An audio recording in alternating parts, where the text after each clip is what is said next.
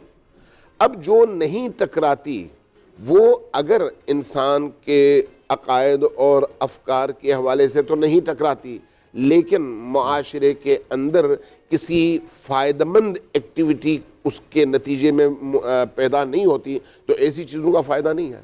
اگرچہ شریعت نے روکا نہیں ہے لیکن فائدہ بھی نہیں ہے۔ جیسے آپ کھڑے ہو کے پانی پینا چاہیں، بیٹھ کر پانی پینا چاہیں، شریعت نے آپ کو یہ بتایا ہے کہ دن میں کیا کرو، رات میں کیا کرو۔ رات میں بیٹھ کر پیو، دن میں کھڑے ہو کر پیو، آپ کی بہتری کے لیے۔ اگر آپ نے یہ کام نہیں کیا تو کوئی حرج نہیں ہے، لیکن اگر آپ نے کیا تو بہتر ہے۔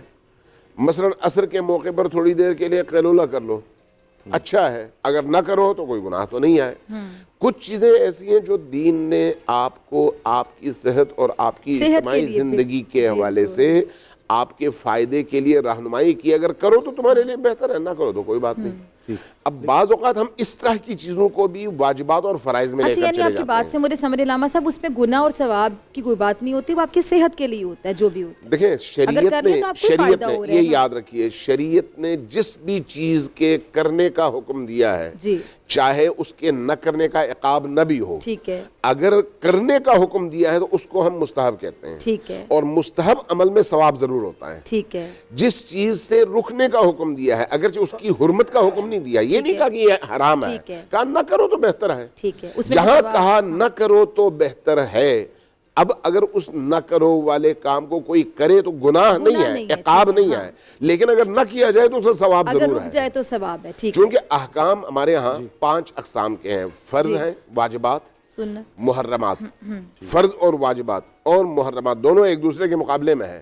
نماز فرائض میں سے ہے اور جھوٹ محرمات میں سے ہے، ایک دوسرے کے مقابلے میں، اس لیے یہ چھوڑنا ہے وہ کرنا ہے۔ دوسرا عمل جو ہے مکروہات اور مستحبات ہیں۔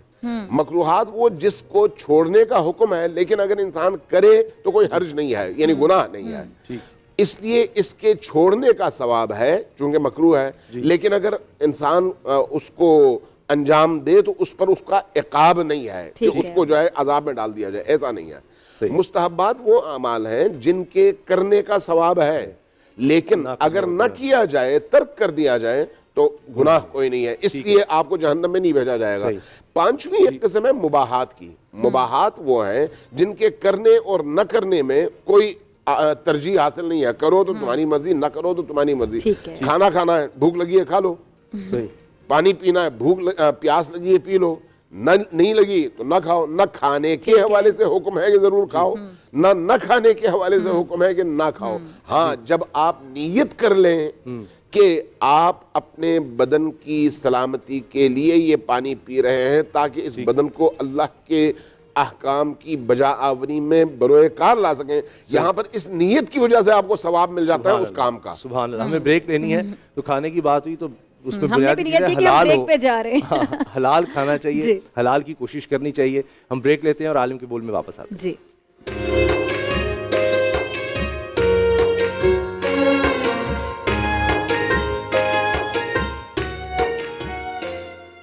یہ دنیا تجھے کچھ نہیں دینے والی، یہ دنیا تجھے کچھ نہیں دینے والی، محمد کے در پہ چلا جا سوالی، محمد کے در پر چلا جا سوالی، یہ دنیا تجھے کچھ نہیں دینے والی، ہے اس در کا محتاج سارا زمانہ، ہے اس در پہ دونوں جہاں کا خزانہ، وہاں دین و دنیا کی دولت ملے گی، رسول خدا کی بدولت ملے گی، وہاں تیرا دامن رہے گا نہ خالی. محمد کے در پر چلا جا سوالی, محمد کے در پر چلا جا سوالی. یہ دنیا تجھے کچھ نہیں دینے والی, زیارت ہو مجھ کو اسی پاک در کی, تمنا ہے مل جائے بس خاک در کی. رضا دیکھ لوں میں جو چوکھٹ نبی کی, وہیں شام ہو جائے یہ زندگی کی. نظر آئے وہ سبز گنبد وہ جالی, نظر آئے وہ سبز گنبد وہ جالی. محمد کے در پر چلا جا سوالی, یہ دنیا تجھے کچھ نہیں دینے والی.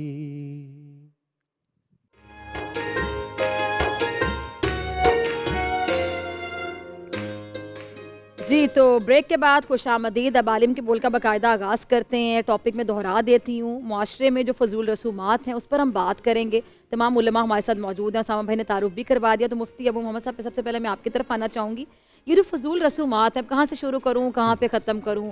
مہندیاں ہو رہی ہیں, تیل مہندیاں, مائیوں کی رسمیں, اب تو بڑا ایک ٹرینڈ آ گیا. شینڈی جو ہوتی ہے بارات اور مہندی کو کمبائن کر لیتے ہیں, پیسے بھی بچ جاتے ہیں. لیکن اس میں بھی دیکھ رہے ہیں نکاح کی رسم کے بعد جو ناچنا شروع کرتے ہیں, ڈانس گانے, وہ پوری رات ہی وہ ڈانس گانے میں گزر رہی ہوتی ہے. اس کا ہمارے مذہب میں شاید کوئی کانسیپٹ نہیں ہے.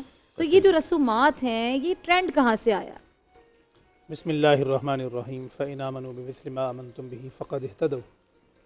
جزا اللہ عنا سیدنا و مولانا محمد ما هو اہلہ صلی اللہ علیہ وآلہ وسلم. گزارش یہ ہے کہ علامہ اوزائی رحمۃ اللہ علیہ نے بڑا ایک خوبصورت جملہ لکھا ہے. وہ جملہ کیا ہے؟ اس جملے سے ہمیں پورا یہ عنوان سمجھ آ جائے گا. فرمایا کہ ہمیں یہ چاہیے کہ ہم اسلام کو بطور رواج قبول کر لیں, تو اسلام پر عمل کرنا بہت آسان ہو جائے گا. اب اسلام بطور رواج بھی ہمارے اندر, بطور رسم بھی ہمارے اندر موجود نہیں ہے.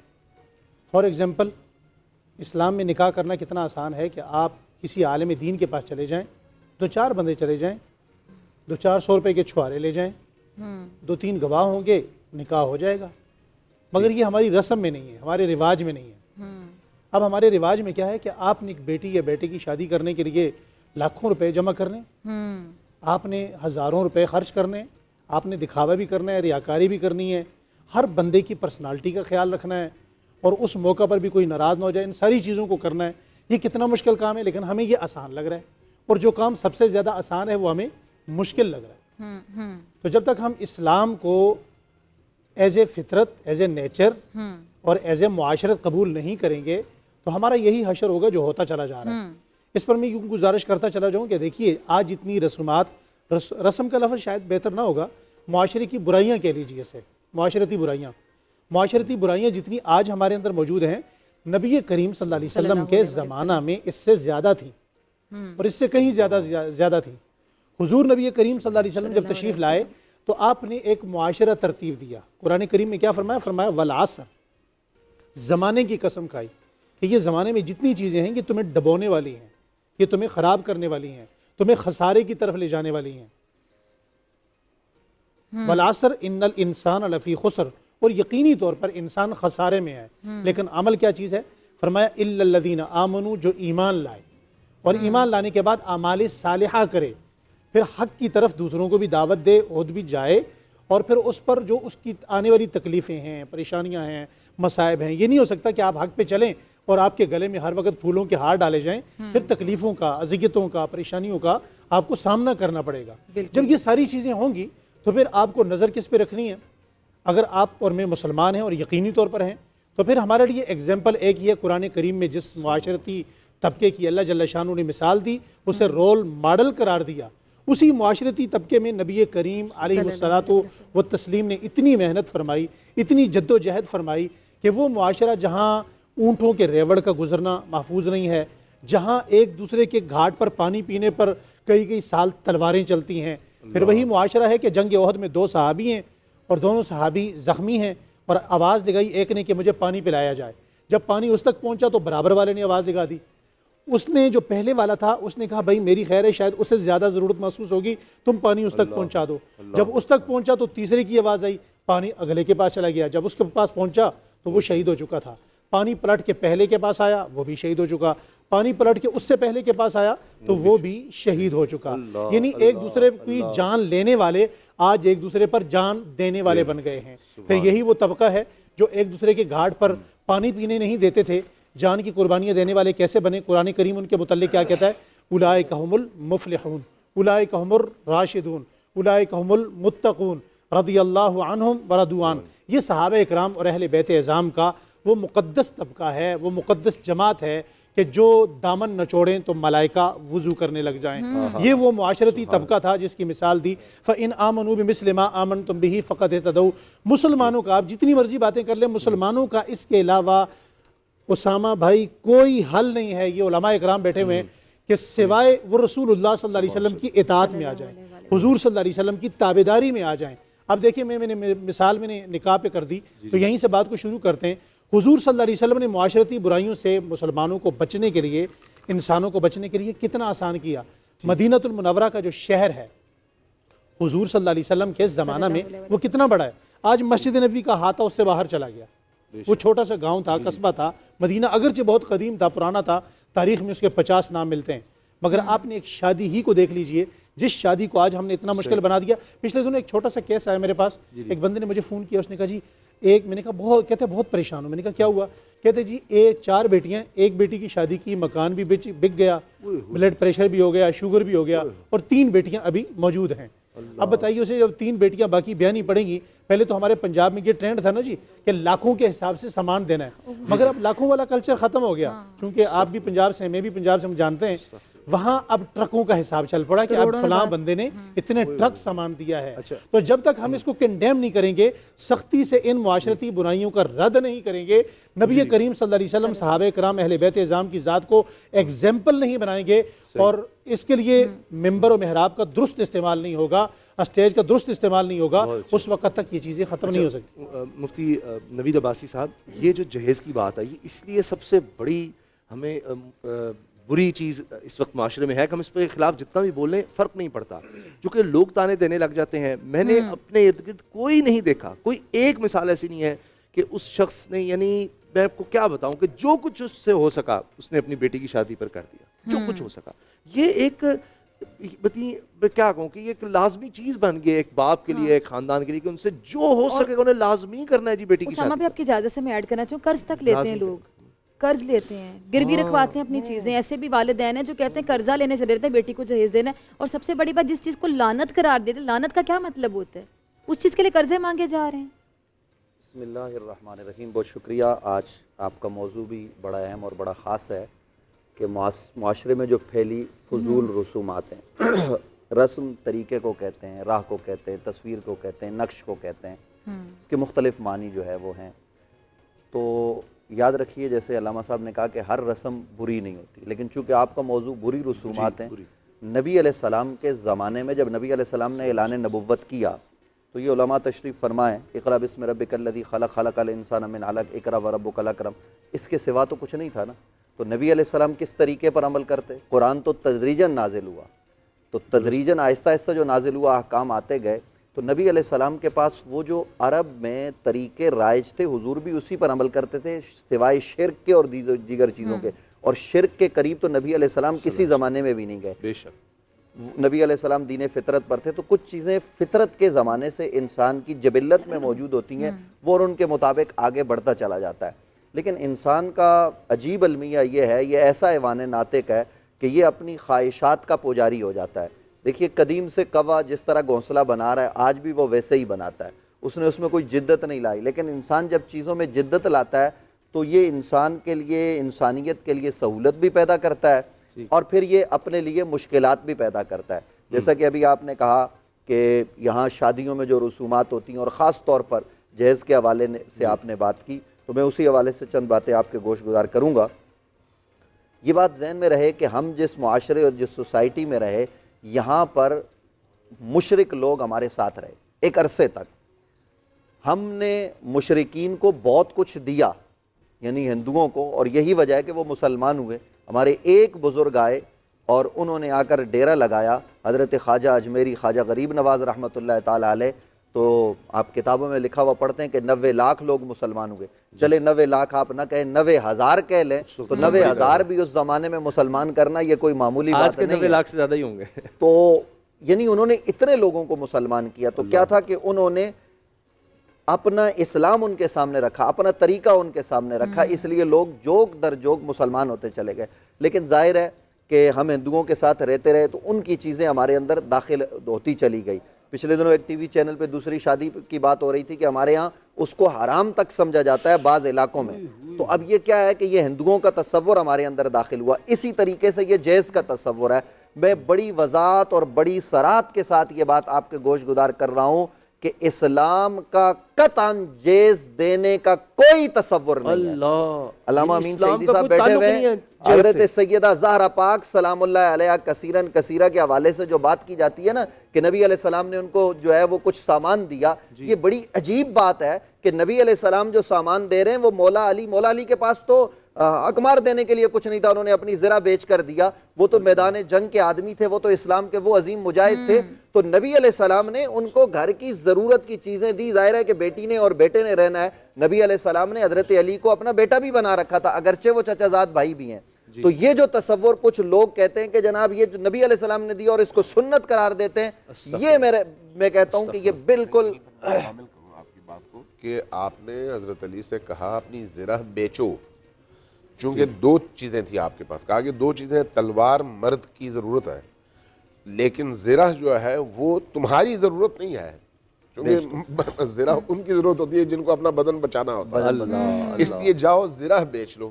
زرہ بیچی, جو رقم آئی وہ سلمان کے حوالے کی اور کہا کہ اس سے گھر کا سامان خریدو. تو گویا اگر کوئی جہیز کا تصور ہے تو وہ مرد کے پیسوں سے ہے, عورت کے پیسوں سے نہیں ہے. بالکل ایسا ہی ہے. اور نبی علیہ السلام نے اگر اپنے گھر سے اٹھا کے پانی کا گھڑا دے دیا تو آپ اس کو جہیز کا تصور کہیں گے؟ یہ وہ عجیب و غریب چیز ہمارے معاشرے میں رائج ہو چکی ہے. اسامہ بھائی آپ بھی بخوبی جانتے ہیں, آپ جو ہے نا وہ دوسرے پروگرام بھی کرتے ہیں کرنٹ افیئر کے بھی, تو آپ ڈاکٹر فضا دونوں جانتی ہے کہ معاشرے میں اس سے کتنی برائیاں, کتنے گھروں میں خودکشیاں ہو چکی ہیں, کتنی ہماری جوان بچیاں گھروں میں انتظار کر رہی ہیں. یہ علماء صاحب نے فرمایا کہ محراب و ممبر کا قصور, محراب و ممبر سے تو شاید آواز بلند ہوتی ہو, آج انہوں نے آواز بلند کی, میں کر رہا ہوں. علامہ صاحب ہم اپنی مساجد میں اپنے مراکز میں آواز بلند کرتے ہیں. اس کو ضرورت ہے کہ حکومتی سطح پر اس کے خلاف آواز بلند کی جائے. ہمارے ہاں ہر روز قانون سازی ہوتی ہے, تو ہمارا قانون ساز ادارہ پارلیمنٹ کہاں ہے کہ وہ اس حوالے سے قانون سازی کرے کہ جناب قطعاً کسی باپ کو مجبور نہیں کیا جائے گا کہ وہ جہیز دے. یہاں لوگ سود پر پیسے لے کر جہیز خرید کر دیتے ہیں, اور پھر اس شادی میں جو فضول رسومات ہوتی ہیں, آج کل آپ نے دیکھا ہے کہ معاذ اللہ ثم معاذ اللہ نکاح جو ہوتا ہے وہ تو اس کو بھی کوئی وہ رسم سمجھتے ہیں, حالانکہ یہ ثواب ہے, یہ عبادت ہے, لیکن اس کو بھی وہ رسم سمجھتے ہیں. اور اس کے علاوہ کوئی دودھ پلائی کی رسم ہے تو جناب اس کو ایسا جوڑا ہے تو سالیاں سالوں کے ساتھ بیٹھ رہی ہیں. یہ سارا شریعت کے ساتھ کھلواڑ ہو رہا ہے, اور یہ سب قطعاً حرام ہے, ناجائز ہے, لیکن ہم روز کرتے ہیں. پھر ہم یہ بھی شکایت کرتے ہیں کہ 2 مہینے بعد طلاق ہو گئی. تو جب آپ شادی کے اندر وہ اعمال سر انجام دیں گے کہ جن کا قرآن اور حدیث سے قطعاً کوئی تعلق نہیں ہوگا, پھر یہاں مائیوں کی پتہ نہیں کیا کچھ ایسی عجیب و غریب رسمیں کہ الامان والحفیظ. تو اسامہ بھائی گزارش یہ ہے کہ جہاں آج ہم بول کے اس پلیٹ فارم سے, میں یہ چاہوں گا کہ یہ علماء سب اس بات کی تائید کریں کہ جناب پارلیمان اس حوالے سے, ہمارا ایوان بالا اور ایوان زرین دونوں قانون سازی کریں باقاعدہ کہ جیز کے حوالے سے جو ہے نا وہ معاملات نہیں آپ ہوں کے گے. خیال تمام علماء اس پر اتفاق کریں گے اگر گورنمنٹ اگر ون ڈش پر ہو گیا, ون ڈش کیا اس سے کافی بہتری آئی, بہت بہتری آئی. دیکھیے نبی علیہ السلام نے جو شادی کا آپ کا خیال ہے سارے علماء اس پر متفق ہو جائیں گے اور بالکل کہیں گے کہ کوئی کہے کہ جی اس کو بالکل ناجائز قرار دے دیا جائے جہیز کو. یہ جو مولانا نوید عباسی صاحب نے بات کہی اس میں تو اختلاف والی بات ہی نہیں ہے, تو پوری قوم کی آواز ہے. میں اس میں ایک اور بات دیکھیں, باپ کے ذمہ کیا ہے. آج قوم یہ بھی پیغام دیں کہ شادی کے موقع پر باپ کے ذمہ کیا ہے. باپ کے ذمہ یعنی اپنی بچی سے مشورہ کرنے کے بعد بیٹی سے جب وہ مشاورت کر لیں تو اس کا رشتہ طے کرنا, حق مار مقرر کر کے ایجاب و قبول کروانا یہ مرد کے ذمہ ہے, اور جو دولہا ہے اس کے ذمہ صرف ولیمہ ہے, اور وہ ولیمہ 1 بکرے کا کرے یا 2 بکروں کا کرے. لوگ زیادہ ہو جائیں تو شوربہ زیادہ کر کے کھلا دے. یہ اسلام کا تصور ہے. یہ جو آج ہم 50 ڈشیں پکاتے ہیں اور پھر اس کو اٹھا کر ہم پھینکتے ہیں. ایک سوال آیا پینل سے, بڑا ایک کنٹروورشل سوال ہے, آپ پوچھیں میں پوچھوں, نام نہیں لیجئے گا, پھر آپ پوچھیں گے سوال. میں صرف میں پوچھتا ہوں کہ آپ سے مجھے اس طرح سے کہ آپ ڈرتی نہیں ہیں, میں ڈرتا ہوں.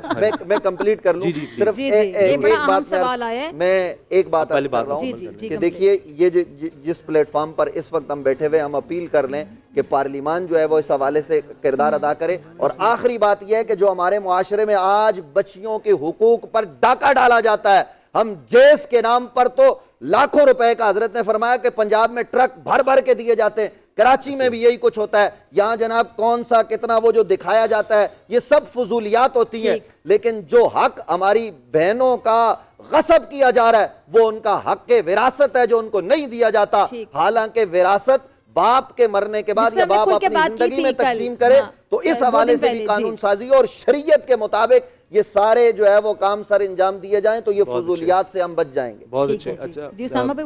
مفتی محمد وسیم صاحب, ایک بہت مشہور شادی ہوئی, بہت اس کا چرچا بھی ہوا, ہاں جی, حتیٰ کہ اتنی بڑی پاکستان کی تاریخ کی سب سے مہنگی شادی کہی جاتی ہے. سوشل میڈیا پہ آپ نے دیکھا ہوگا, پھر نوٹسز بھیجنے پڑے FBR کو کہ یہ انہوں نے تو اتنا دکھایا نہیں ہوا. اس میں ہمارے بہت ایک بڑے عالم دین ہیں وہ بھی وہاں پر تھے. تو جب علماء اس طرح سے جائیں گے تو وہ تو اس پر تصدیق لگ رہی ہوگی نا کہ یہ بالکل جائز ہے, ہونا چاہیے. اور پھر دیکھیں ایک آدمی وہ چاہتا ہے, اس کی چاہت ہے, کیوں نہیں میری بھی چاہت ہوگی, میرے کسی گھر میں شادی ہے, بچے کی ہے, بیٹی کی ہے, آپ جیسے علماء آئیں, میری بالکل ضرور, میری بڑی عزت کی بات. لیکن جب آپ جا رہے ہیں تو لوگوں کو تو یہ ہو رہا ہے کہ ہم ایسی کریں گے تو اتنے بڑے عالم آئیں گے. آپ جا کے بیسیکلی اس بات کو سیکنڈ کریں کہ بالکل ٹھیک کیا آپ نے, مطلب وہی مطلب بنا نا کہ آپ جا رہے ہیں تو اس کا مطلب شرکت اس بات کا ثبوت ہے کہ آپ اس کو غلط نہیں سمجھ رہے. بسم اللہ الرحمن الرحیم. بڑا اچھا سوال آپ کا اس حوالے سے. اس کا مختصر سا جواب دے کے پھر میں رسومات کے حوالے سے بات کروں گا. دیکھیے جو علماء ہوتے ہیں نا وہ ہیں پیشوا, ٹھیک ہے, لوگ ان کو فالو کرتے ہیں. تو وہ افراد جو کسی کی نمائندگی کر رہے ہوتے ہیں, جس کے پیچھے عوام ہوتی ہے, ان کو ان تمام چیزوں سے بچنا چاہیے جس سے لوگ شکوک اور شبہات میں پڑتے ہوں, یا وہ تمام چیزیں جو لوگوں کی دل آزاری کا بھی سبب بنتی ہوں, یا وہ تمام چیزیں جو شریعت کے خلاف ہوتی ہوں. تو اس لیے جو ہے ان چیزوں سے علماء کو اپنا دامن بچانا چاہیے. اصل میں گما پھرا کر ہم صرف شادی تک محدود نہ رہیں کہ بھائی یہ رسومات صرف شادی میں ہیں. نہیں, ہمارا معاشرہ اس سے بھرا پڑا ہوا ہے. بنیادی غلطی ہماری کہاں پر ہے, میں سمجھتا ہوں ہم سب سے زیادہ جس بری رسم میں ہم مبتلا ہیں وہ ہے ہماری ذہنی غلامی. ٹھیک ہے, ہم ذہنی طور پر ہم غلام ہیں, یہ ہماری سب سے بری رسم ہے. دیکھیں کوئی بھی جو قوم ہوتی ہے اس کی اپنی ایک شناخت ہوتی ہے, اس کی اپنی ایک پہچان ہوتی ہے, اس کی اپنی ایک تہذیب ہوتی ہے, ثقافت ہوتی ہے, ان کے اپنے رسم و رواج ہوتے ہیں. جو قومیں دوسروں کو فالو کرتی رہیں, ان سے کوئی چیزیں اڈاپٹ کرتی رہیں, وہ ہمیشہ مغلوب رہتی ہیں. بالکل ایسا اسلام آیا وَأَنْتُمُ الْأَعْلَوْنَ إِن كُنتُم مُؤْمِنِينَ. اسلام آیا ہے غلبے کے لیے. اچھا, اسلام جب غلبے کے لیے آیا تو اسلام اپنی ایک پہچان بھی لے کر آیا, اپنی تہذیب لے کر آیا. یہاں تک کہ دنیاوی رسومات آپ چھوڑ دیں, اگر میں عبادت کی بات بھی کروں تو نبی پاک صلی اللہ علیہ وآلہ وسلم نے یہودیوں کے ساتھ مل کر ایک دن روزہ رکھنے سے بھی منع کر دیا. یہ تو عبادت تھی نا, فرمایا نہیں اس کو 2 دن کر لو تاکہ تمہاری اپنی ایک پہچان رہے, کہیں ایسا نہ ہو کہ تمہاری اپنی شناخت کھو جائے. تو سب سے جو بنیادی چیز ہے نا وہ ہے ہماری ذہنی غلامی. ہم کیا کرتے ہیں, دیگر اقوام کی رسومات لے لیتے ہیں, ان سے آنے والی ان کی تہذیب لے لیتے ہیں. ہم یہ نہیں کرتے کہ ہم اپنی پہچان بنائیں. دیکھیں دنیا میں جو غالب اقوام ہوتی ہیں وہ اپنی پہچان بناتی ہیں, ان کی اپنی تہذیب, اپنی ثقافت ہوتی ہے. میں چھوٹی سی بات ایڈ کرنا چاہوں گی, جیسا کچھ رسومات ہم نے ہندوؤں سے لے لی, مطلب جہیز کا کانسیپٹ اسلام میں نہیں, لیکن ہم ہندوستان میں رہے اتنے سال, پھر ہم پاکستان بنا, ہم نے لے لی. میں پاکستان کی بات کر رہی ہوں, باقی عرب ممالک میں میرا نہیں خیال کہ جہیز کا کانسیپٹ ہے. یہی بات ہے. اچھا, اور اسی طرح انگریزوں کی ہم نے غلامی سمجھ لیں کی کہ ابھی بھی لوگ جو انگریزی بولتے ہیں ہمیں لگتا ہے کہ تعلیم کا معیار ہی کہ جو بچہ اچھی انگلش بول رہا ہے اس کا ایکسنٹ اچھا ہے تو آپ کا منہ کھل جائے گا, وہاں بھی کیا انگریزی بولی ہے. مطلب انگریزی کا اور آئی کیو لیول کا کوئی لینا دینا نہیں, انگریزی ایک لینگویج ہے. اچھا, اسی طرح جو ہے نا کچھ چیزیں ایسی ہیں جو لاشعوری طور پر ہمارے معاشرے کا اور ہمارے مزاج کا حصہ بن گئی, حالانکہ اس کو ہم رسم بھی کہہ سکتے ہیں, اس سے بڑی خرابیاں پیدا ہو رہی ہیں. مثال کے طور پر ہمارے یہاں یہ رواج بن گیا ہے بھئی کوئی کام وقت پہ نہیں کرنا ہے. اب آپ نے ایک تقریب کے لیے 10 بجے کا ٹائم رکھا, سب کو آپ نے جو ہے انویٹیشن کارڈ دے دیے, 10 بجے کا لکھا ہوا ہے, اور وہ تقریب آپ کی شروع ہو رہی ہے 11 بجے 12 بجے.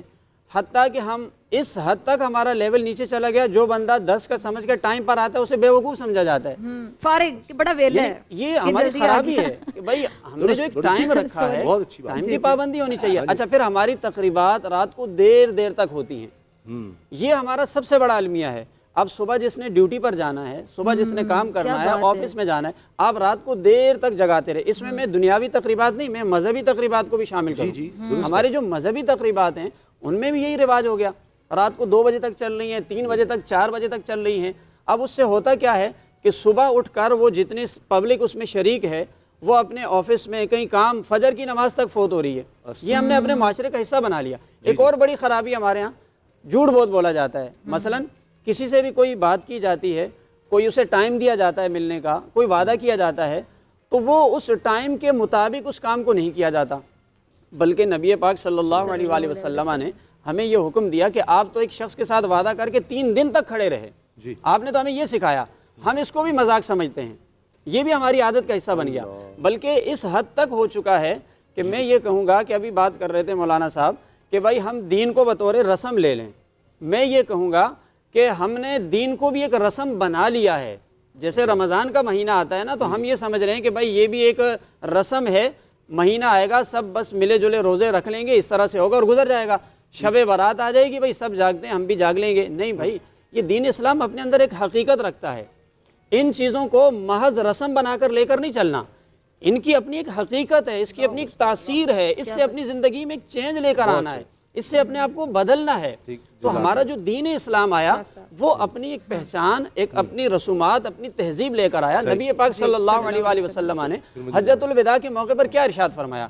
حضور علیہ السلام نے فرمایا تھا جو زمانہ جاہلیت کی رسومات تھی ان کو میں نے اپنے پاؤں کے نیچے روند ڈالا ہے. یعنی وہ پرانی شناخت ختم ہو گئی, اب اسلام تمہارے لیے ایک نئی شناخت لے کر آیا, ایک نئی پہچان لے کر آیا. اب تم نے دنیا میں رہنا ہے تو اپنی پہچان کے ساتھ زندہ رہنا ہے. تو مسلمان کی شناخت تو سادگی ہے, اس کا مطلب ہے سادگی. چونکہ آپ نے سوال کیا مولانا وسیم صاحب سے, مولانا وسیم صاحب مسئلہ تو ٹھیک بتایا لیکن اس شادی پر پہنچ نہیں سکے. دراصل میں وہ جن کی شادی ہوئی نا, آپ نے جو اشارہ کیا وہ اور ہم ایک ہی چیمبر کا حصہ ہیں. گزارش یہ ہے, وہاں پہ بہت سارے علماء نے بائیکاٹ بھی کیا, اور جس مولانا صاحب کی آپ بات کر رہے ہیں میں نام ان کا بھی نہیں لینا چاہتا, جن کی شادی ہے نام بھی کسی کا نہیں لینا چاہتا, انہیں کہا بھی کیا کہ آپ جس شادی میں گئے ہیں یہاں آپ کو جا کر ان کی رسومات کا رد کرنا چاہیے تھا. ان کی حقیقی صورت حال یہ ہے کہ شادی کے کچھ دن بعد انہوں نے فون کیا رات کو, وہ سود میں اتنے دھنسے ہوئے ہیں کہ رات کو 2 بجے انہوں نے فون کر کے مجھے کہا, مجھ جیسے بندے کو انہوں نے فون کر کے کہا کہ جی دعا کریں, لگتا ہے ایسا ہے کہ اب تو ہماری گاڑیاں بھی ہم سے چھن جائیں گی, ہم سے سب کچھ لے لیا جائے گا. جن کی شادی تھی انہوں نے کہا جو کچھ تھا وہ جو کچھ تھا وہ اتنا ایک ڈسپلے تھا, اتنا ایک دکھاوا تھا, اتنی ایک ریاکاری تھی کہ ریاکاری کے علاوہ کچھ بھی نہیں تھا. اور میں اعلانیہ طور پہ کہتا ہوں کہ وہ مولانا صاحب ہوں, یہ مولانا صاحب ہوں, یہ مولانا صاحب ہوں, وہ مولانا صاحب ہوں, علامہ صاحب ہوں, کوئی بھی ہوں, ہمیں ایسے ہر پروگرام کو کنڈیم کرنا چاہیے, اس کا رد کرنا چاہیے. شریعت کے خلاف جہاں بھی ہو اس پہ کوئی کمپرومائز نہیں ہونا. ذمہ داری آ جاتی ہے نا, آپ کا ایک رول ہے. یہی چیزیں سٹینڈرڈ سیٹ کرتی ہیں. ایک منٹ کے لیے میں 1 منٹ آپ کا لوں گا, اگرچہ دیگر علماء نے بات کرنی ہے. میں گزارش کروں گا کہ علماء آپ کے معاشرے میں کردار کیا ادا کر سکتے ہیں. ہمارے پاس محراب ہے, ممبر ہے, برائی کو روکنے کے 3 طریقے ہیں. آپ اس کو قوت بازو سے روکیں, اپنی زبان سے روکیں, یا دل میں برا جانیں. اور دل میں برا جاننا یہ تیسرا درجہ ہے, آخری یہ ضعف کا درجہ ہے. پرابلم یہ ہے کہ ایک عالم دین سے آپ کیا توقع کرتے ہیں؟ علماء کرام جب کھڑے ہوتے ہیں تو آپ ان کو اٹھا کر جیلوں میں پابند سلاسل کر دیتے ہیں. تو جناب معاشرے کی برائیوں کے خلاف, حکومتی برائیوں کے خلاف, سود کے خلاف, یہ جو معاملات ہیں ان کے خلاف بھی ان علماء کو ہر ایک کو بولنا چاہیے. لیکن اس کے ساتھ ساتھ وہ اپنی استعداد کے مطابق بولیں گے, اپنی طاقت کے مطابق بولیں گے. باقی رہا معاملہ, یہ تمام برائیاں حکمرانوں کے سامنے ہمارے حکمران کہاں جو اتنی بڑی مراعات لیتے ہیں، اتنی زیادہ تنخواہیں لیتے ہیں. یہ 242 کا جو ہمارا جو ہے وہ ہاؤس ہے، وہ کس مرض کی دوا ہے کہ وہ کیوں اس حوالے سے قانون سازی نہیں کرتا کہ پاکستان میں شادی کرنی ہے تو اس طریقے سے کی جائے گی. ہم علماء ہی کو بلیم کریں. بیچارے کسی عالم دین کو دعوت دے دی گئی، وہ بیچارہ کیا کرے گا؟ مثال کے طور پر میں ایک شادی میں گیا ہوں، میں نے ان کو کہا کہ میں نکاح نہیں پڑھاتا. میں آپ کو ڈیفنس کی بات بتا رہا ہوں. میں نے کہا میں یہ نکاح نہیں پڑھاتا. میں چلا گیا، انہوں نے دوسرا عالم دین بلایا، نکاح پڑھا لیا. تو یہ ایک عالم دین کیا کر سکتا ہے؟ وہ تو آواز ہی بلند کر سکتا ہے، وہ تو صدا ہی بلند کر سکتا ہے. میں کسی کی حمایت اور مخالفت کی بات نہیں کر رہا. اصل ذمہ داری حکمرانوں کی ہے. ہم ان کے کندھوں پر یہ ذمہ داری ڈالیں اور بتائیں کہ ریاست مدینہ کی بات ہو رہی ہے تو ریاست مدینہ پیارے کریم آقا صلی اللہ علیہ وآلہ وسلم نے جن بنیادوں پر استوار کی اور جس کو جناب سیدنا حضرت ابوبکر صدیق نے آگے بڑھایا، حضرت فاروق اعظم نے بڑھایا. کیا بات کرتے؟ حضرت عمر نے ایک رسم شروع کرنے کی بات کی، یعنی ایک رسم نہیں، اپنے طور پر اجتہاد کر کے کہ جناب ہم مہر کی رقم کو مقرر کرتے ہیں کیونکہ لوگ زیادہ حق مہر مقرر کرنے لگے. تو حضرت فاروق اعظم نے جس لمحے وہ اجلاس بلایا تو سیدنا حضرت فاروق اعظم کے سامنے ایک خاتون نے کھڑے ہو کر کہا عمر کو کیا حق پہنچتا ہے کہ جس چیز کو مقرر اللہ نے نہیں کیا عمر کرے؟ حضرت فاروق اعظم نے مان کہا کہ مجھے اس خاتون نے بچا لیا، اس بہن نے بچا لیا، ہاں مجھے حق نہیں ہے. یہ انداز تھا. آج ریاست مدینہ کی بات تو ہوتی ہے لیکن جو قوانین حضرت مولا علی نے دیے، جو ہمارے حکمرانوں نے، ہمارے اسلاف نے دیے، ہم ان پر عمل پیرا کہاں ہیں؟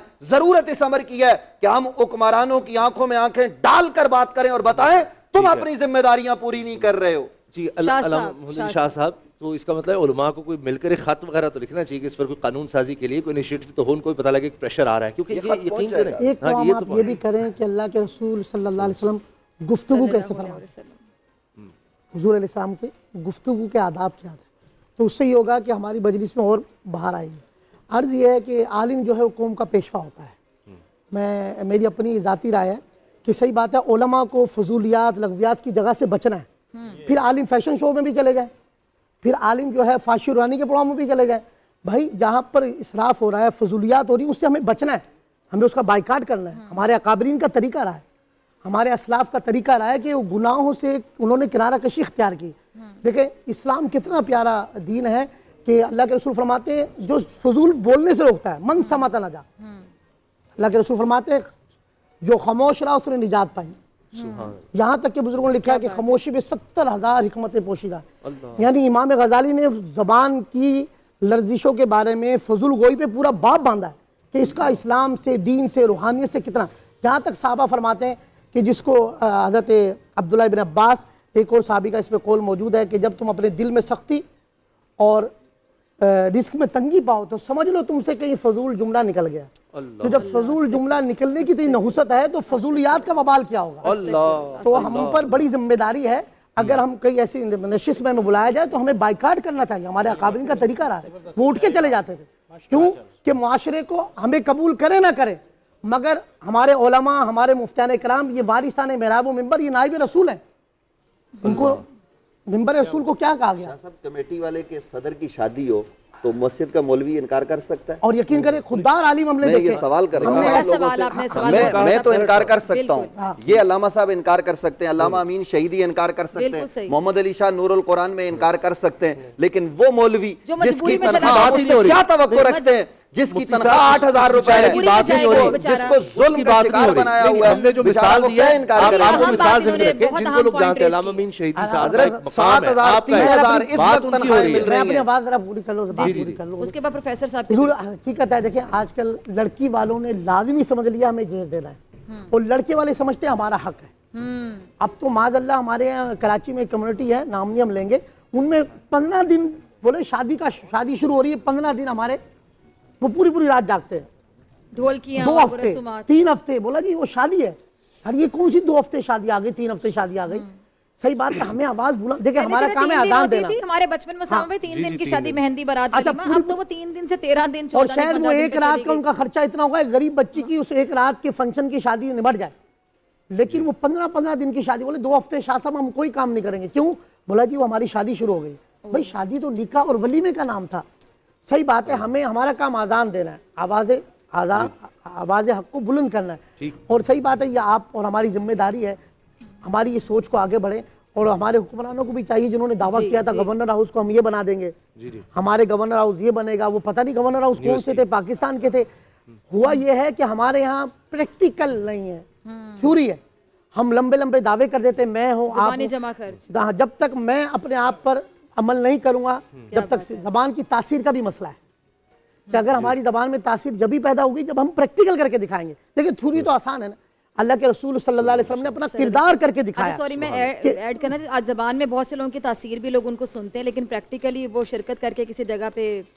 ہاں اب اصل میں یہ ہے ان کی زبان میں تاثیر ہے. کئی جی آگے چلتے ہیں، آگے پروفیسر آخری میں عرض کر رہا ہوں، ہمیں ایسے اگر کوئی دیندار آدمی بھی جس نے دین کو تماشا بنایا، کھل کے بات کر چکے نا اس ٹاپک میں نے بھی تو کوئی نام نہیں لیا کسی کا. اگر کوئی دیندار آدمی جس نے دین کو تماشا بنایا، میں کہتا ہوں اپنے مذہبی طبقے کو کہتا ہوں کہ بھائی اسلام کے ساتھ آپ اپنے آپ پہ ذمہ داری ہے. اسلام کو کوئی دھوکہ نہیں دے سکتا، وہ اپنے آپ کو دھوکہ دے رہا ہے.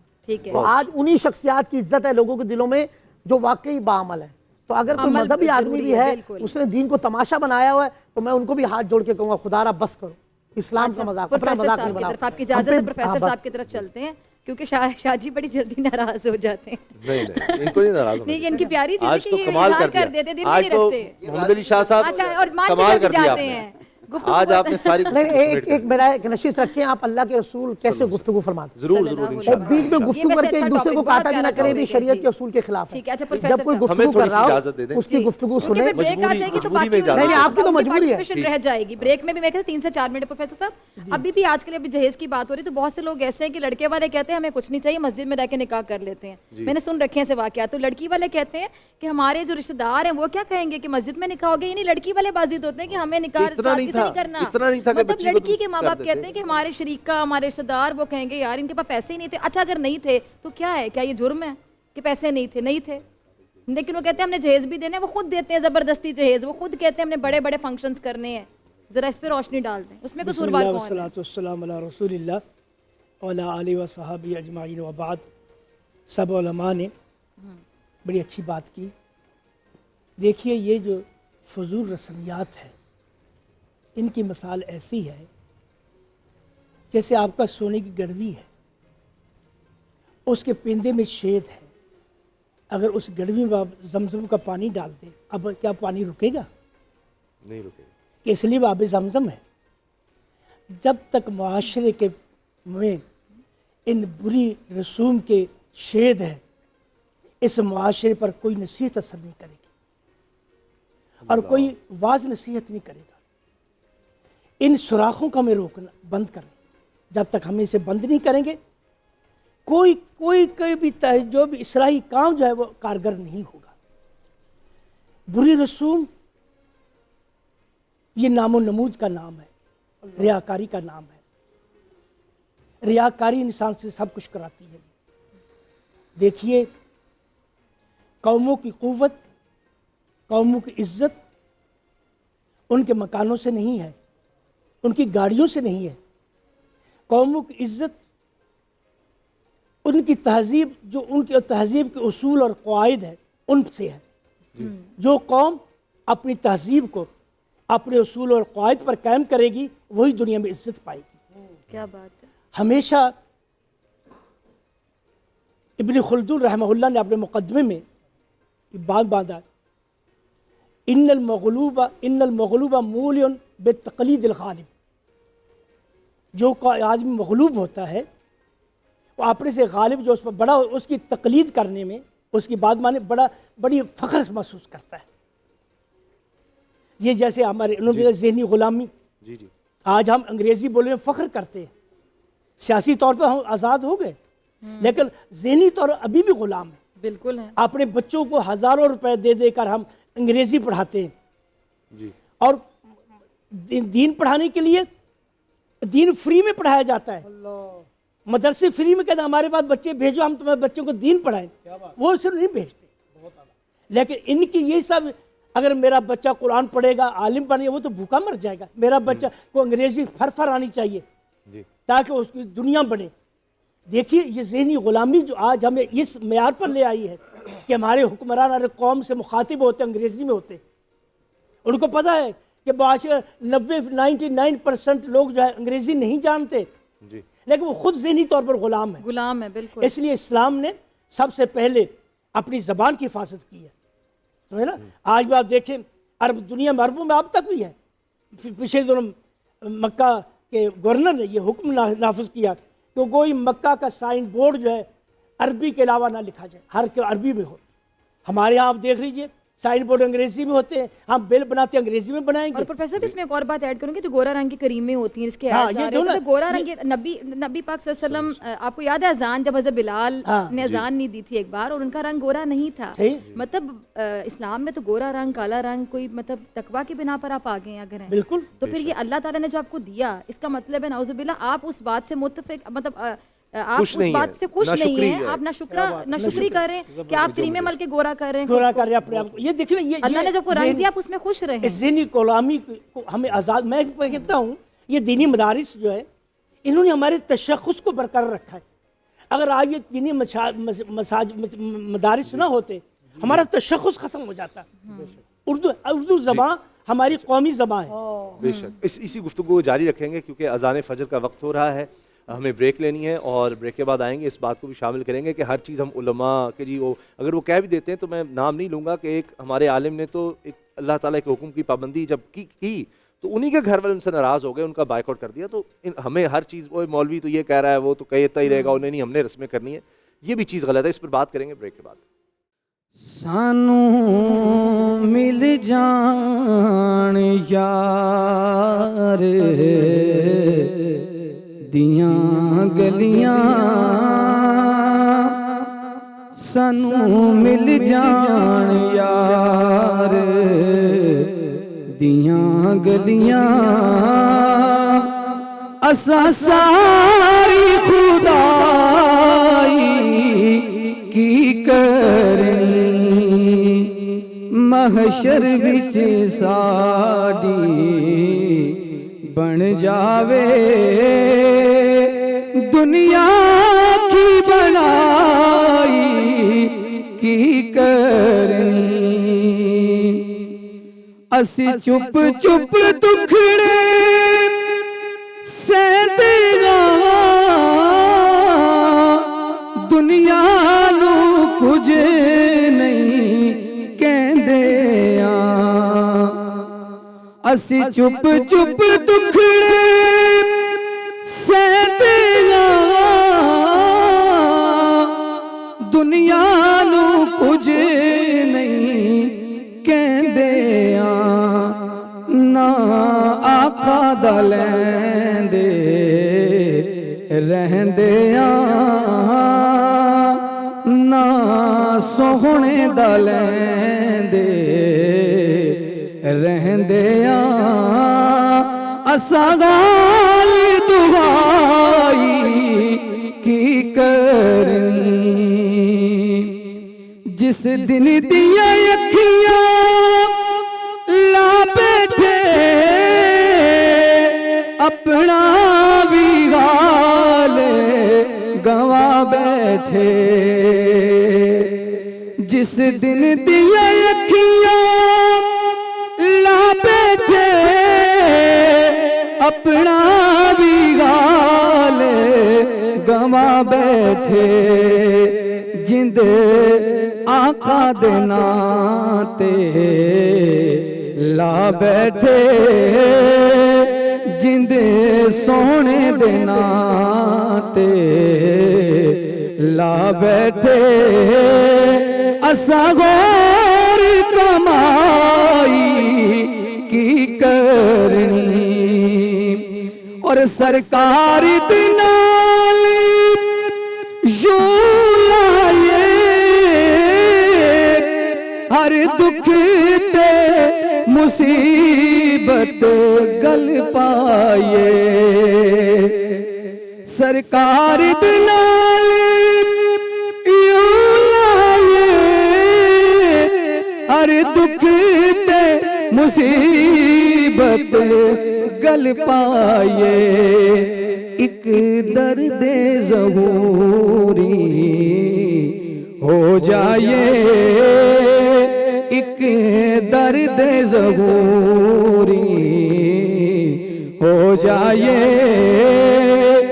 در در دی گدائی کی کرنی سانو مل جان یار دیاں گلیاں اساں ساری خدائی کی کرنی اللہ اکبر اللہ اکبر اللہ اکبر اللہ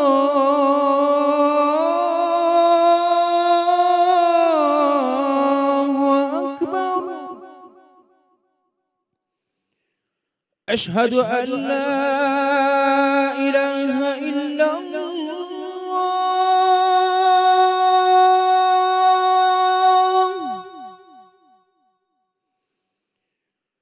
أشهد أن لا إله إلا الله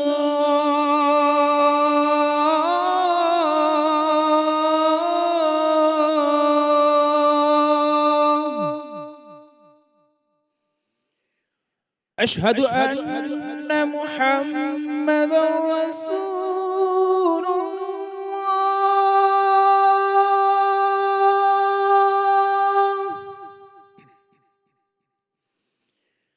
أشهد أن محمدا رسول الله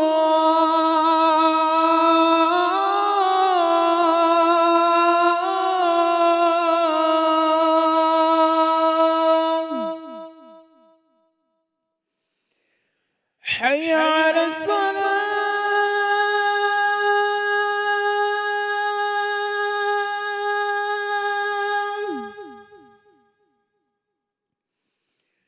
حي على الصلاة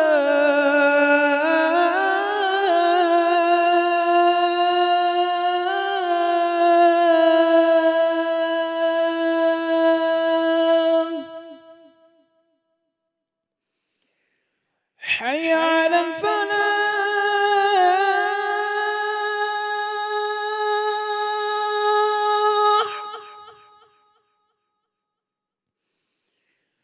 حي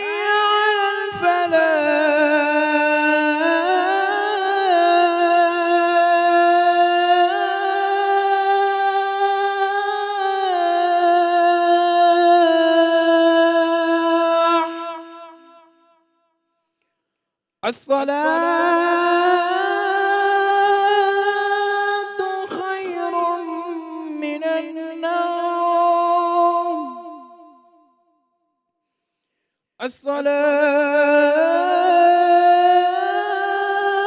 الصلاة خير من النوم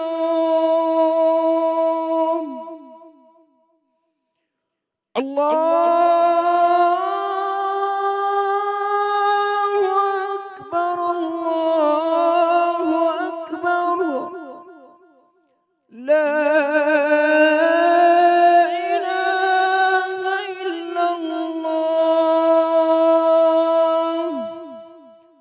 اللهم رب هذه الدعوة التامة والصلاة القائمة آت محمدا الوسيلة والفضيلة والدرجة الرفيعة وابعثه مقاما محمودا الذي وعدته وارزقنا شفاعته يوم القيامة إنك لا تخلف الميعاد. جناب علامہ سعید الحسینی صاحب، یہ جو بات ہو رہی تھی یقیناً علماء کا کردار ہے. جی جی جی ضرور ضرور جی مکمل کیجیے. جی صاحب جی میں یہی عرض کر رہا تھا آپ سے، یہ معاشرے کے شید ہیں، ان کو بند کرنا ضروری ہے، تبھی اس معاشرے میں کوئی واعظ کوئی نصیحت اثر کرے گی.